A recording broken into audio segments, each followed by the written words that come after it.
Développement Confédération et une agence d'exécution des projets et programmes de développement mise sur pied. L'autorité de développement intégré des États du Liptako-Gourma, ALG, est désormais transformée en agence d'exécution des projets et programmes de développement de la Confédération des États du Sahel. Confédération est. C'est en substance ce que l'on retient de la 8e session ordinaire de la conférence des chefs d'État et de gouvernement de l'ALG, tenue le vendredi dernier par visioconférence.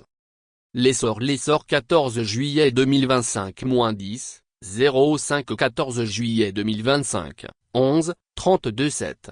Confédération et une agence d'exécution des projets et programmes de développement mise sur pied présidée par le président de la République du Niger, le général d'armée Abdourahmane Tiani. La rencontre a enregistré la participation de ses homologues du Mali, le général d'armée Assimi Goïta, et du Burkina Faso, le capitaine Ibrahim Traoré. À l'ordre du jour de cette rencontre figurait, notamment l'adoption de l'acte portant transformation de l'ALG en agence d'exécution des projets et programmes de développement de la Confédération est. La décision de cette transformation de l'ALG s'explique par de nouvelles orientations de l'État, notamment le rejet de toute imposition, c'est-à-dire l'affirmation de la souveraineté de l'espace confédéral, a fait savoir le président du Niger dans son discours d'ouverture. Pour le général d'armée Abdourahmane Tiani, par rapport à cette volonté d'affirmer la souveraineté de l'espace confédéral et à ce souci constant de répondre aux préoccupations des populations, la Confédération n'a d'autre choix que de mettre l'accent sur le développement endogène. Nous ne devons plus passer notre temps avec la petite calebasse pour quémander le financement de nos organisations, a-t-il déclaré. Créé le 3 décembre 1970,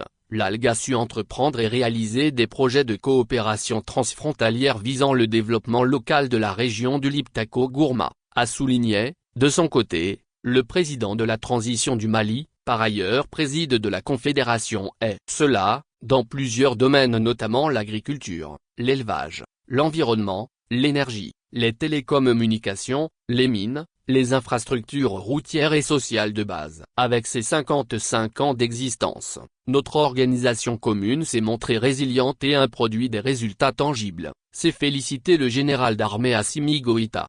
Cependant, à l'heure actuelle, face aux mutations géopolitiques actuelles, tant mondiales que régionales, particulièrement au Sahel, l'ALG doit s'adapter aux nouveaux défis pour accomplir pleinement sa mission. Cette rencontre marquait un tournant décisif dans la vie de l'ALG, et le président Goïta en est conscient, avec la création de l'État, puis l'avènement de la Confédération en juillet 2024, il est nécessaire de discuter de la forme que nous souhaitons donner à cet important outil d'intégration régionale à l'avenir. Le général d'armée Assimi Goïta, suite à la rencontre par visioconférence. Audit préalable pour sa part, le président du Faso a invité à harmoniser les différentes politiques dans l'espace confédéral dans les différents domaines, notamment celui de l'agriculture et de l'élevage. À ce sujet, le capitaine Ibrahim Traoré a précisé que c'est une filière importante pour l'autosuffisance dans les États membres de l'État. Nous jugeons que c'est un domaine où nous ne pouvons plus permettre à des partenaires d'intervenir comme ils le veulent. Il faut que nous puissions harmoniser nos politiques pour pouvoir permettre à la future agence d'exécution de se caler de façon aisée sur le sillon qu'on aurait tracé dans ces domaines,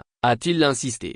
Au terme des travaux, un communiqué final a sanctionné la rencontre. Il ressort du document que les chefs d'État de l'ALG ont passé en revue le contexte géopolitique de la sous-région ouest africaine et examiné la situation sécuritaire dans les États du Liptako-Gourma. Ils se sont également félicités des actions qui mènent individuellement et collectivement les États membres dans le cadre de la lutte contre le terrorisme, ayant notamment permis un retour progressif de l'administration et des personnes déplacées internes dans leur localité. Ils ont apprécié les approches de développement intégré et de proximité développées par l'ALG depuis sa création. Les chefs d'État ont également décidé de capitaliser et valoriser les acquis de l'ALG au bénéfice de l'État, en matière de développement, sans oublier sa transformation en agence d'exécution des projets et programmes de développement de la Confédération. Pour ce faire, la nouvelle agence d'exécution mettra en œuvre les projets et programmes, selon les orientations et sous la conduite du Conseil des ministres de la Confédération,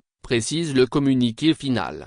Le document signale également que les chefs d'État ont instruit les ministres en charge de l'ALG d'effectuer un audit préalable de l'institution et de prendre toutes les dispositions en vue de mettre en œuvre sa transformation avant le 31 décembre prochain.